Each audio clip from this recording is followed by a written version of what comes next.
Regular season is already half over. Feels like we're just getting started. She's Jordan Reed. I'm Zach Hanley.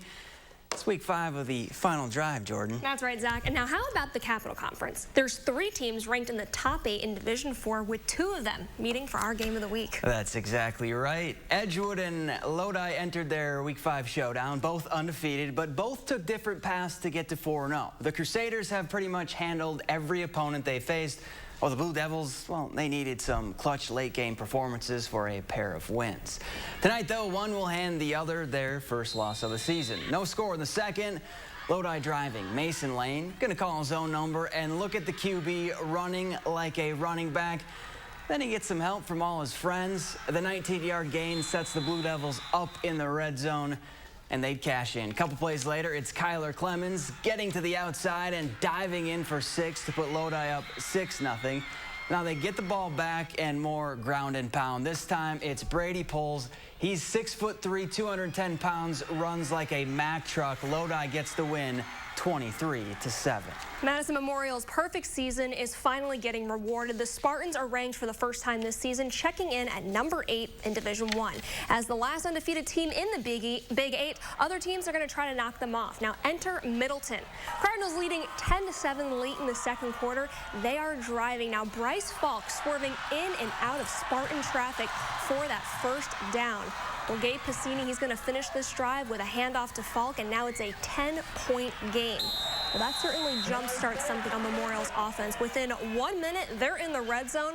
Braden Taylor's just going to pop his arm into the end zone. Well, Spartans are back in this one.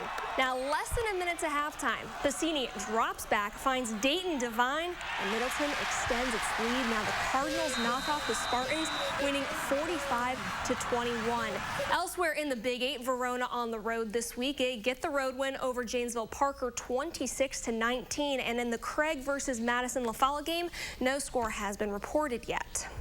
Waunakee, they're just getting the job done every single week, whether it's at home or on the road. The Warriors continue to hold strong atop their division, still undefeated. Now this week 5 matchup is a tale of opposite records. Watertown comes to Waunakee looking for its first win of the season. The Warriors quickly made this game their own. First possession, Seb Rasmussen makes this look just way too easy. He gets the Warriors on the board just 2 minutes into this game. This offense far from being done. Next possession, Garrett Lenzendorf hits Devin Johnson right side, and he takes it in to make it a 2-score game. Watertown, they're going to try to get something going, but Wade Bryan is there in the backfield to put a stop to it. Waunakee dominates in all phases, winning 70-13. Their perfect season is still alive.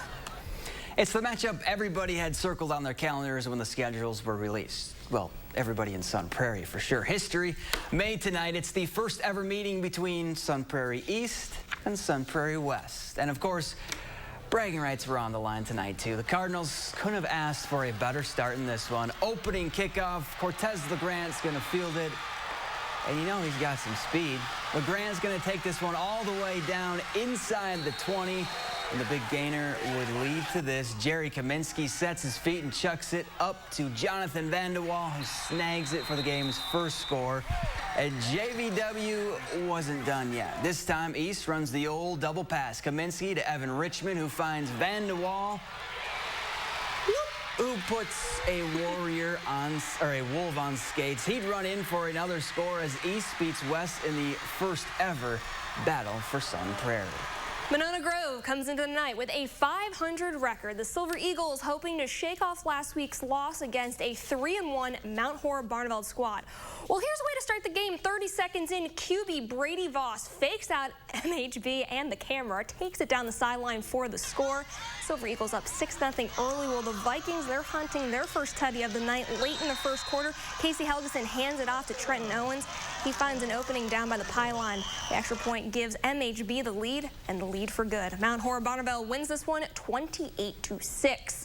Now other scores from Division 3 and 4. Monroe, they're not slowing down anytime soon. They win 53-15 over Jefferson, and almost the exact same score in the Columbus-Beloit Turner game. The Cardinals win that one 53-14. First year in the Mississippi Valley has started out nicely for Reedsburg. The Beavers enter week 5 undefeated, tied for first atop the conference with Baraboo and Onalaska. their next two opponents on their schedule.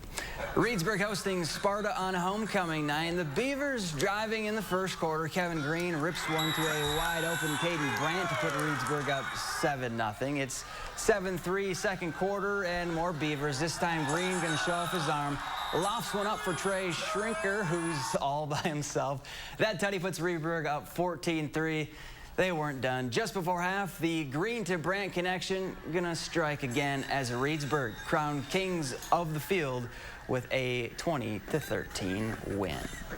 In Division 5, Broadhead Judah stayed perfect in the SWC with a 41-0 win over River Valley. Lancaster trying to keep pace with the Cardinals in their conference standings. They win with a 38-7 win over Richland Center. And in Division 6, both Darlington and Belleville moved to 3-0 in the SWAL standings. The Redbirds shut out Parkview Albany 87-0, while the Wildcats topped Cuba City 32-7. Markesan and Blackhawk Warren also winners tonight.